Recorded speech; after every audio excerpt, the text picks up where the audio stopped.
ધોરણ 11 સબ્જેક્ટ સંસ્કૃત પાઠ 12 કિંટુ કુટિલ એટલે કે કિંટુ શબ્દની કુટિલતા એટલે કે પરંતુ શબ્દ આપણને ક્યાં ક્યાં નડે છે એ પાઠ આપણે જોઈ ગયા. હવે આપણે એનો સંપૂર્ણ સ્વાધ્યાય જોવાના છીએ. જો મિત્રો તમે અમારી ચેનલમાં નવા હોય તો ચેનલને લાઈક, શેર અને સબસ્ક્રાઈબ કરવાનું ભૂલતા નહીં. તો ચાલો આપણે મિત્રો જોઈએ. આ પાઠનું આપણે અનુવાદ પણ આગળ મૂકેલું જ છે, બરાબર. તો જો તમે અનુવાદ ન જોયું હોય પાઠનું તો જોઈ લેજો ફરી એકવાર, તો જ તમને સ્વાધ્યાયમાં ખબર પડશે. પહેલો MCQ છે, લેખક કિમ આદાય એકસ્ય સાહિત્ય મર્મજ્ઞ નેતુ સમીપમ અગચ્છત. એટલે કે લેખક શું લઈને એક સાહિત્યના મર્મને જાણનાર નેતા પાસે જાય છે. તો શું લઈને જાય છે? જવાબ આવે છે પુસ્તકમ, બરાબર. સંસ્કૃતમાં જે લખેલું પુસ્તક છે એ. બીજો પ્રશ્ન છે, મુખસ્ય કવલમપી કદાચિત કિમ અવરોધયતી. એટલે કે મુખના કોડિયાને ક્યારેક શું અવરોધ આવે છે અથવા શું છીનવી લે છે મુખના કોડિયાને. તો ત્યારે આપણો જે જવાબ છે કિંટુ શબ્દ. એટલે કિંટુ શબ્દ કોઈક વખત આપણા મુખના કોડિયાને એટલે મુખની અંદર નાખવાની એકદમ નજીક હોય છે ત્યારે પણ આપણને છીનવી લે છે પરંતુ શબ્દ, એવી કોઈ દુર્ઘટના બને ત્યારે. ત્રીજો MCQ છે, ભૂમિ કસ્ય વંશજનાનામ અધિકારે વર્તતે. એટલે કે ભૂમિ જમીન કોના વંશજોના અધિકારમાં છે? તો જવાબ શું આવશે? લેખકસ્ય, એટલે લેખકના વંશજોના અધિકારમાં છે. ચોથો MCQ, લેખકેન નેતુ મહોદયાય કિમ સમર્પિતમ. એટલે કે લેખકે નેતા મહાશયને શું આપ્યું? સમર્પિત એટલે આપ્યું. તો જવાબ આવે છે સંસ્કૃત પુસ્તકમ, બરાબર. સંસ્કૃત પુસ્તકમ એટલે કે સંસ્કૃતનું પુસ્તક આપ્યું, સંસ્કૃતમાં લખેલું પુસ્તક આપ્યું. એના પછી પાંચમો MCQ છે, કસ્ય કુટિલતા પ્રાયઃ સર્વત્ર વિરાજતે. એટલે કે કસ્ય એટલે કોની કુટિલતા, પ્રાય એટલે મોટે ભાગે બધે હોય છે. તો કોની કુટિલતા? કિંટુ, આ જે પરંતુ શબ્દ છે ને એની કુટિલતા મોટે ભાગે બધે હોય છે અથવા બધે શોભે છે. છઠ્ઠો MCQ, લેખકસ્ય પક્ષતા સર્વાણ્યપી આવશ્યકાની, પછી ખાલી જગ્યા, બરાબર. એટલે કે લેખકના પક્ષ તરફથી સર્વ એટલે બધા, આવશ્યકાની એટલે જરૂરી એવા, શું યથા કાલમ એટલે કે આ જે ખાલી જગ્યા છે એમાં આવશે પ્રમાણી, એટલે કે જરૂરી એવા બધા પ્રમાણો એટલે કે સબૂતો, યથા કાલમ એટલે યોગ્ય સમય, અને દત્તાની એટલે આપ્યા હતા. એટલે બધા જે સબૂત છે, વિટનેસ છે, એ બધા અદાલતમાં રજૂ કર્યા હતા, એના આધારે છે. એના પછી સાતમો MCQ છે, પુસ્તકમ દ્રષ્ટવા નેતુ મહોદય કીદૃશ જાત. એટલે કે પુસ્તક જોઈને નેતા મહાશય કેવા થઈ ગયા, બરાબર. તો નેતા મહાશય કેવા થઈ જાય છે? પ્રસન્ન થઈ જાય છે. આઠમો MCQ, ભોજ ગોષ્ઠયામ ગંતુમ ખાલી જગ્યા ભવાન. એટલે કે આ એક વ્યાકરણ છે કે ભોજ ગોષ્ઠયામ એટલે કે ભોજ સભામાં જવા માટે હું, બરાબર. અને જવાબ આવશે અર્હતિ. ભોજ સભામાં હું જઈ શકું છું અથવા તમે ભોજ સભામાં જઈ શકો છો, બરાબર. એમાં અર્હતિ શબ્દ આવશે. પ્રશ્ન 2, નીચેના પ્રશ્નના સંસ્કૃતમાં ઉત્તર આપો. મિત્રો આ જે સંસ્કૃત સવાલ જવાબ છે મોસ્ટ ઓફ વિદ્યાર્થી આમાં બધાના માર્ક્સ કપાય છે. શ્લોક પૂરતી સંસ્કૃત સવાલ, બરાબર. બાકીના બધામાં લગભગ માર્ક્સ આવે એવું છે. આની આપણે દર સ્વાધ્યાયમાં ટ્રીક બતાવીએ છીએ. એ ટ્રીકને તમે ધ્યાન આપજો, બરાબર. જેનાથી પ્રશ્ન પૂછાયેલો એ કવાળા વાક્ય. તો ભૂમે અભિયોગ કુત્ર ચલતી, બરાબર. આમાં કૂત્રની આગળનું અને કૂત્રની પાછળનું વાક્ય સેમ ટુ સેમ આવશે. એટલે કે ભૂમિ એટલે કે જમીનનો દાવો ક્યાં ચાલતો હતો? તો જવાબ તમે જુઓ તો કૂત્રની આગળનું ભૂમિ અભિયોગો સેમ ટુ સેમ વાક્ય છે. હવે જ્યાં કૂત્ર છે ત્યાં આપણે જવાબ લખવાનો. ક્યાં ચાલતો હતો? ન્યાયાલયે એટલે કે અદાલતમાં. અને કૂત્રની પાછળનો ચલતી સ્મ, તમે અહીં જોઈ શકો ભૂમિ અભિયોગ અને ચલતિસ્મ આપણા સવાલમાંથી જ કોપી કરેલું છે, બરાબર. ફક્ત કૂત્રની જગ્યાએ ન્યાયાલયે એટલે કે અદાલતમાં ચાલતો હતો, પ્રશ્નાર્થની જગ્યાએ અહીં જવાબમાં પૂર્ણ વિરામ, આટલું યાદ રાખવાનું છે. રેડી? ચાલો બીજો પ્રશ્ન છે, મહ્યમ કેન અભયમ દત્તમ. મિત્રો ધ્યાન આપજો, મહ્યમ એટલે કે મને, કેન એટલે કોણે, અભયમ દત્તમ એટલે કે અભય વચન આપેલું. તો જવાબ તમે જો અહીંયા થોડુંક ખાલી ચેન્જ કરેલો છે. જવાબ તમે બે રીતે લખી શકો, આપણી પદ્ધતિ પ્રમાણે પણ.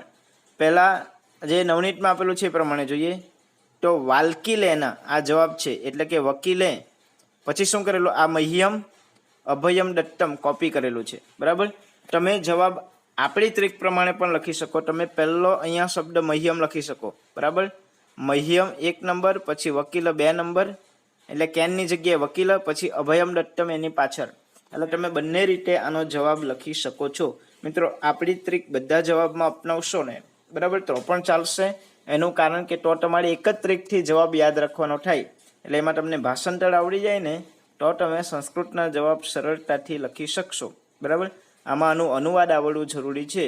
જો તમને મહ્યમ કેન અભયમ દત્તમનો જવાબ એનો અર્થ આવડશે કે મને કોણે અભય વચન આપેલું, બરાબર, તો લેખકને કોણે આપેલું, વકીલે, તો વકીલનો સંસ્કૃત શબ્દ શું થાય, વાક્કીલેના, આપણા પાઠમાં ઉપયોગ કરેલો છે, બરાબર.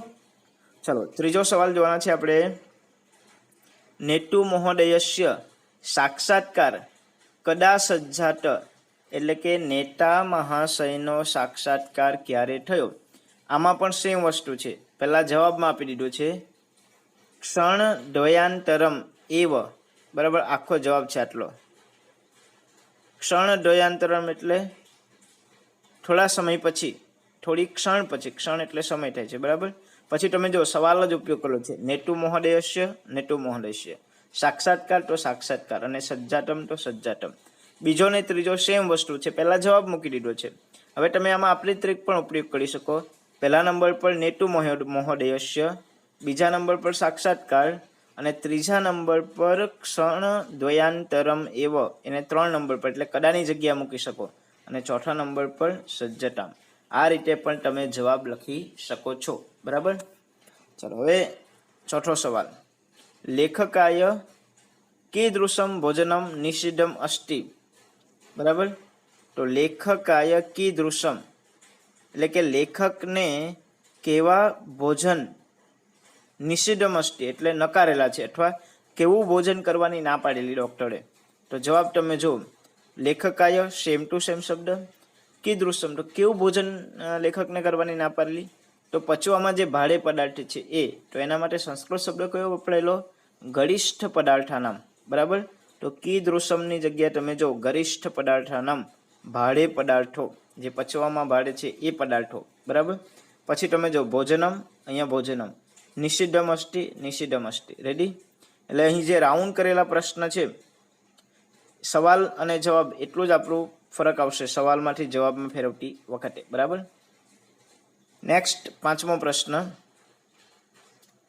કેન ન્યાયેન અહમ ભોજગોષ્ઠયામ સંતોષમ અકુર્વત. કયા ન્યાયથી, મિત્રો અહીંયા ધ્યાન આપજો, કયા ન્યાયથી હું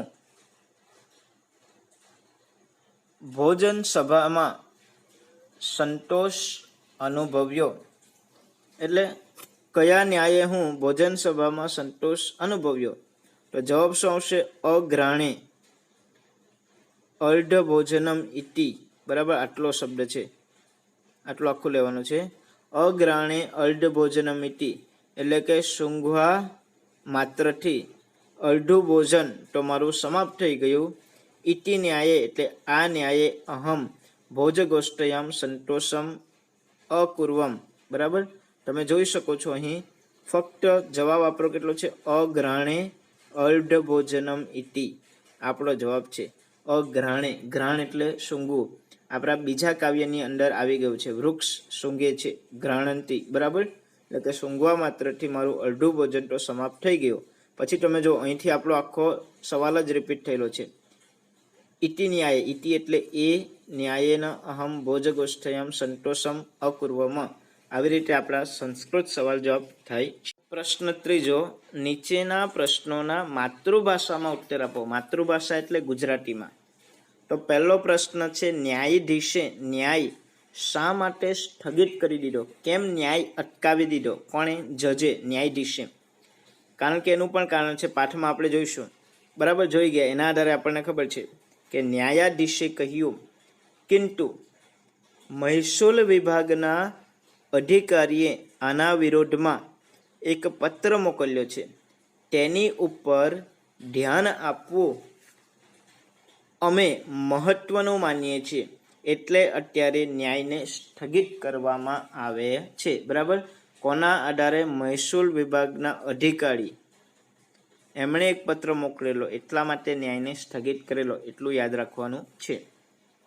એના પછી બીજો સવાલ છે, લેખક પુસ્તક સંદર્ભે શા માટે નિશ્ચિંત હતા? કોણ? લેખક, જેણે પુસ્તક લખેલું છે એ કેમ પુસ્તક માટે નિશ્ચિંત હતા? તો એમાં ધ્યાન આપવાનું છે કે લેખકે જે પુસ્તક તૈયાર કર્યું એ પુસ્તકનો વિષય ખાસ મહત્વનું છે. આ એ અંદર આવવું જોઈએ, પુસ્તકનો વિષય, તેની રજૂઆત આ બીજી વસ્તુ, છાપકામની સુંદરતા આ ત્રીજી વસ્તુ, અને ચિત્રોની ગોઠવણી આ ચોથી વાત. બરાબર, એ બધું એ સુંદર હતું. 4 વસ્તુ યાદ રાખવાનું છે અંદર મહત્વનું. પુસ્તકનો વિષય, પહેલાં તો આપણે પુસ્તક કોઈ પણ હોય ને, એ કયું પુસ્તક શાના ઉપર છે? બરાબર, સંસાર વિશે છે કે સોશિયલ ઉપર છે કે આમ અધરવાઇઝ કોઈ ઘણા બધા કોઈ વાર્તાનું પુસ્તક છે, એટલે પુસ્તકનો વિષય આવે. એની રજૂઆત, એની જે ભાષા છે. બરાબર, છાપકામની સુંદરતા, ઘણીવાર અક્ષર સારા ના હોય ને તો પણ આપણને વાંચવા ન ગમે. પછી ચિત્રોની ગોઠવણી, પુસ્તકની અંદર ચિત્ર દ્વારા આપણને સમજાવેલું હોય તો વધારે આપણને સમજ પડે અને ગમે. આ 4 વસ્તુ, આ બધું સુંદર હતું. અને નેતાજીને એ પુસ્તક જરૂર ગમી જશે એવી લેખકને દ્રઢ શ્રદ્ધા, એટલે કે મજબૂત પાકી શ્રદ્ધા હતી. એટલા માટે લેખક પુસ્તક સંદર્ભે કેવા હતા? નિશ્ચિંત હતા. એટલે લેખકને ખબર જ હતી કે આ નેતા મહાશયને પુસ્તક ગમશે, કારણ કે આ જે 4 બાબતો પુસ્તકની અંદર હોવી જોઈએ, આ જે 4 બાબતો છે, બરાબર, એ લેખકે અંદર એના પુસ્તકની અંદર રજૂ કરેલી હતી. બરાબર, એવું જ પુસ્તક બનાવેલું હતું, એટલા માટે નિશ્ચિંત હતા. એના પછી ત્રીજો સવાલ છે, ભોજન સમારંભમાં લેખક શા માટે કશું ખાઈ શક્યા નહીં? કેમ નહીં ખાઈ શક્યા? તો પાઠ આપણે બરાબર જોઈ ગયા હોય તો આપણને યાદ આવશે કે ભોજન સમારંભમાં જવા માટે વૈદ્ય મહોદય, જેને આપણે ડૉક્ટર કહીએ છીએ, એમની પાસે રજા લેવા માટે ગયા. બરાબર, કારણ કે મોટી ગંભીર બીમારી હોય તો આપણે કંઈ પણ ખાવું હોય તો ડૉક્ટરને આપણે પહેલાં પૂછવું પડે. બરાબર, એટલે આ લેખક પણ ડૉક્ટર પાસે જાય છે, અને ત્યારે વૈદ્ય મહોદયે લેખકને રજા તો આપી, એટલે જવા માટે તો કહ્યું, પરંતુ એવું પણ કહ્યું કે તમારે ભારે પદાર્થો ભોજનમાં ન લેવા, એટલે કે જે પચવામાં ભારે છે એવા પદાર્થ ભોજનમાં તમે ખાઈ શકો નહીં, એમ પણ કહ્યું.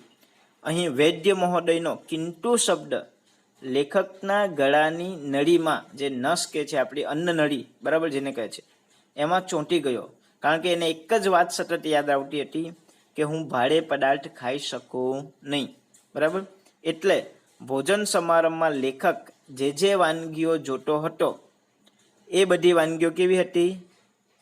પચવામાં ભારે છે એવી એમને પ્રતીતિ થઈ, એવી એને જાણ થઈ. બરાબર, જે પણ બધી વાનગી એમના ડીશમાં પીરસી કે મૂકવામાં આવી એ બધી પચવામાં ભારે હતી, એટલે લેખક ભોજન સમારંભમાં કશું ખાઈ શક્યા નહીં. બરાબર, હવે આપણે ચોથો સવાલ, નેતાએ લેખકના પુસ્તક અંગે શો પ્રતિભાવ આપ્યો? કોણે? નેતાએ. લેખકનું પુસ્તક જોઈને શું કહ્યું? બરાબર, આપણને પેલું સંસ્કૃત વાળું યાદ આવે કે સંસ્કૃતની જગ્યાએ હિન્દીમાં લખ્યું. બરાબર, એની પહેલાં થોડુંક આવે છે. નેતાએ લેખકનું પુસ્તક જોઈને પ્રસન્નતા દર્શાવી અને કહ્યું કે હકીકતમાં તમારું આ પુસ્તક અદ્ભુત છે. ઘણા સમય પછી હું આવું પુસ્તક જોઉં છું. બરાબર, ખૂબ જ સારી રીતે બનેલું છે અને ઘણા લાંબા સમય પછી મેં આવું કોઈક પુસ્તક જોયું છે. ત્યારબાદ તરત જ કિંતુ, પછી બોલે છે પરંતુ મારા માનવા મુજબ આ પુસ્તક સંસ્કૃત ભાષામાં ન લખીને જો હિન્દી ભાષામાં લખ્યું હોત તો વધારે સારું થાત, એવું પણ તેમણે કહ્યું. આ પુસ્તક તમે સંસ્કૃતની જગ્યાએ હિન્દીમાં લખ્યું હોત તો વધારે સારું થાત. એનું કારણ કે અત્યારે સંસ્કૃત ભાષા ખૂબ જ ઓછા લોકોને આવડે છે, એટલે આ પુસ્તક જે છે લોકો વાંચી નહીં શકે, એટલે અત્યારે હિન્દી ભાષા એ આપણી રાષ્ટ્રભાષા છે, એટલા માટે હિન્દીમાં લખ્યો તો સારું, બરાબર, એવું કહે છે. એમ તો મિત્રો સંસ્કૃત એ દુનિયાની ઉત્તમ ભાષા છે, વિશ્વની શ્રેષ્ઠ ભાષામાં સંસ્કૃત આવે છે, કારણ કે એમાં એવું જ્ઞાન છે, બરાબર. એ દુનિયાના અમુક લોકો જ સંસ્કૃત ભાષાને સમજી શકે છે, એટલે આ તો ખાલી આપણને જાણવા માટે હિન્દી ભાષામાં લેખક નેતા મહાદેવે કહ્યું કે બધા લોકોને ખબર નહીં પડે, એટલા માટે હિન્દીમાં લખ્યું તો સારું. તો 5મો સવાલ છે કે લેખક કિંતુ શબ્દને કુટિલ શા માટે કહે છે? કિંતુ જે શબ્દ છે એ કુટિલ છે, દુષ્ટ છે, એવું કેમ કહે છે? તો ભાષામાં વપરાતો એક નાનકડો કિંતુ શબ્દ કેવી વિચિત્ર પરિસ્થિતિ સર્જે છે, એના 3 પ્રસંગ આપણે પાઠની અંદર જોઈ ગયા. તેનું સુંદર આલેખન આ પાઠમાં થયું છે. ક્યારેક અનુકૂળ પરિસ્થિતિ માણસના મનને પુલકિત કરી મૂકતી હોય છે, અને આવા સમયે અચાનક કિંતુ શબ્દનો પ્રવેશ થાય છે, બરાબર. અનુકૂળ એટલે મનુષ્યને ગમે એવી પરિસ્થિતિ એ માણસને શું કરે? પુલકિત કરી મૂકે, અને એ જ સમયે માણસ આનંદમાં આવી જાય, બરાબર. પરંતુ આવા સમયે જો કોઈ કિંતુ શબ્દ આવી જાય, એનો પ્રવેશ થાય અને મન વિષાદમાં પડી જાય, દુઃખમાં પડી જાય, એટલે કોઈ પરિસ્થિતિથી માણસ ખૂબ જ ખુશ થવાનો હોય, એનું પરિણામ પણ એને પ્રાપ્ત થઈ જ જવાનું એમ. એટલે કિંતુ શબ્દ વચમાં આવે છે અને મનુષ્યને ત્યારે એનાથી શું થાય છે? દુઃખ થાય છે, દુઃખની લાગણી થાય છે, બરાબર, અને વિષાદમાં સડી પડે છે. આ જ કિંતુ શબ્દની કુટિલતા છે. આવી 3 ઘટના પાઠમાં વર્ણવાયેલી છે, બરાબર. મિત્રો આ ટોપિક ધ્યાનમાં આપવાનો છે કે અનુકૂળ પરિસ્થિતિ હોય, માણસ પુલકિત પ્રસન્ન પણ થાય, પરંતુ કિંતુ શબ્દ વચમાં આવે છે અને મનુષ્ય વિષાદમાં એટલે કે દુઃખમાં પડી જાય છે. એવી 3 ઘટના આ પાઠમાં વર્ણવેલી છે, એ આપણે લખવાનું છે. હવે એના પછી તમારા માટે એક નવો પ્રશ્ન છે, વિવરણાત્મક નોંધ. મિત્રો આ તમને પહેલી વખત આવી હશે. અગાઉ આપણે સમીક્ષાત્મક નોંધ જોઈ ગયા અને સંદર્ભ જોઈ ગયા લોંગ સવાલમાં, બરાબર. સમીક્ષાત્મક નોંધના 3 માર્ક્સ, સંદર્ભના 3 માર્ક્સ, જ્યારે વિવરણાત્મક નોંધ છે ને એના 2 માર્ક્સ. એટલે લખતી વખતે મિનિમમ અડધું પેજ તમારું લખાયેલું હોવું જોઈએ, તો તમને 2 માર્ક્સ મળશે. અને આ ચોપડીમાં સ્વાધ્યાયની પાછળ પણ આ બધું આપેલું જ હોય છે, અભિયોગ, બરાબર. હવે અભિયોગ એટલે શું થાય? દાવો, ખટલો, જેને આપણે કહેવાય. આપણે દાવો કરીએ ને અદાલતમાં, જે પક્ષવાળા હોય દાવો કરે કે મેં આમ નથી કર્યું, બરાબર, એની વાત કરીએ આપણે જોઈએ. અભિયોગ એટલે કે દાવો, એને ખટલો પણ કહેવામાં આવે છે. આ શબ્દ આપણે વધારે સાંભળ્યો છે, જેને સામાન્ય ભાષામાં કેસ, ઇંગ્લિશમાં કેસ કહે. આપણે કેસ લડવાના છે, બરાબર. સામાન્ય રીતે દાવા 2 પ્રકારના હોય છે, એક દીવાની એટલે કે સિવિલ, અને બીજું ફોજદારી.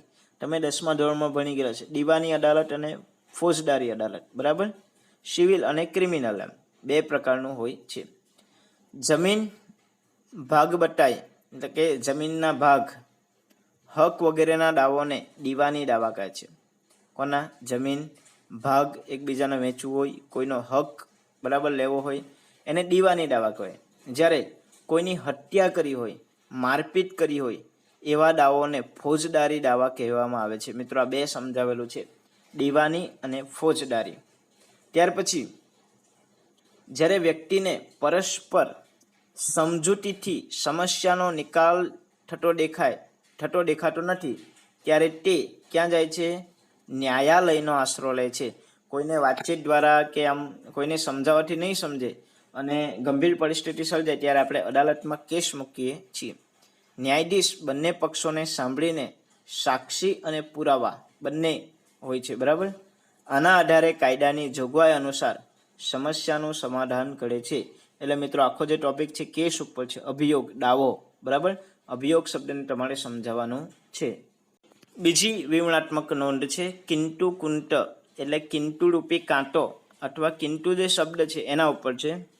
કિંતુ એવ કુંટ એટલે કે કિંતુ શબ્દ રૂપી શૂળ એટલે કે ભાલો, કાંટો, આવો શબ્દો વાપરેલા છે, જે આપણને ખૂપે છે, બરાબર.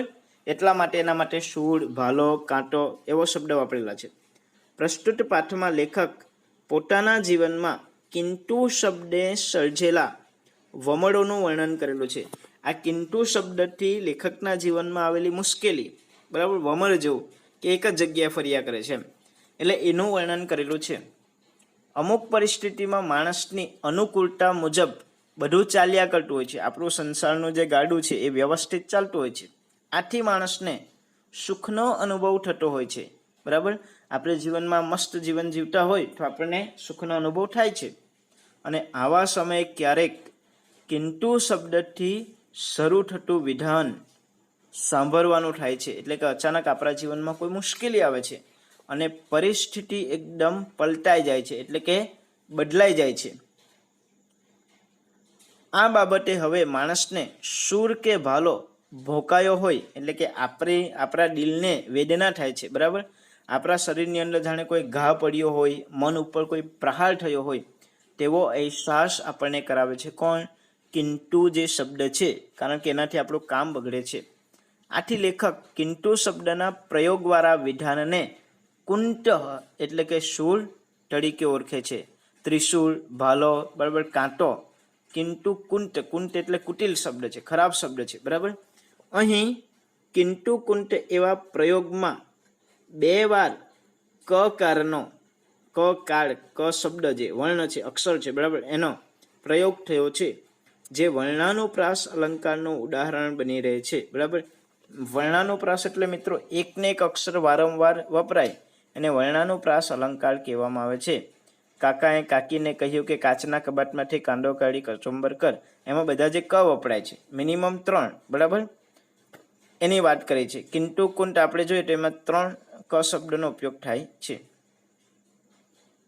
ત્યાર પછી આપણે જોઈએ તો આની વિરુદ્ધમાં આ કિંતુ શબ્દ ક્યારેય કૃપા પણ કરે છે. તે માણસને શોકમાંથી બહાર લાવી પ્રસન્નતા પણ આપે છે. એની લેખકે વાત કરેલી છે. હવે આપણે આપણો સ્વાધ્યાયનું છેલ્લું જે છે એ અધિકાર ભુક્તા, છેલ્લી વિવરણાત્મક નોંધ કે અધિકારેણ ભુક્તા એટલે કે અધિકારથી ભોગવાયેલી, જેના અધિકારમાં આપણા જે વંશજના અધિકારમાં હોય ને, બરાબર, આપણા બાપ દાદાની જમીન હોય કે સંપત્તિ હોય એ આપણા અધિકારમાં હોય, એના અર્થમાં વાત કરેલી છે. અધિકારથી ભોગવાયેલી ભૂમિને અધિકાર ભુક્તા કહે છે.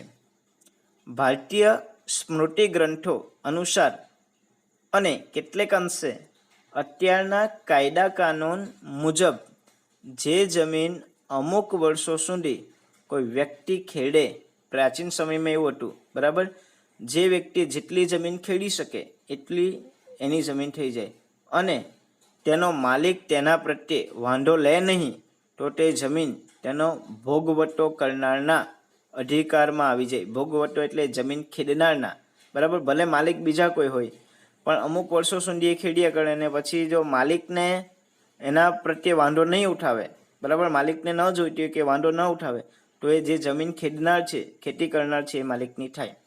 થોડા વર્ષો પહેલા ખેડે તેની જમીન એ નિયમ અનુસાર હજારો ખેડૂતોને આ રીતે જમીન પ્રાપ્ત થઈ. બરાબર મિત્રો, અગાઉના સમયમાં પણ એવું હતું કે જે જમીન ખેડે એની જમીન, બરાબર, એવો પણ એક અધિકાર એમને પ્રાપ્ત થયેલો હતો. બરાબર, આ રીતે આપણે અહીં આપણો જે સ્વાધ્યાય છે એ પૂર્ણ થાય છે. થેન્ક યુ વિદ્યાર્થી મિત્રો. ગમ્યું તો લાઈક કરો, શેર કરો એન્ડ સબસ્ક્રાઈબ કરો.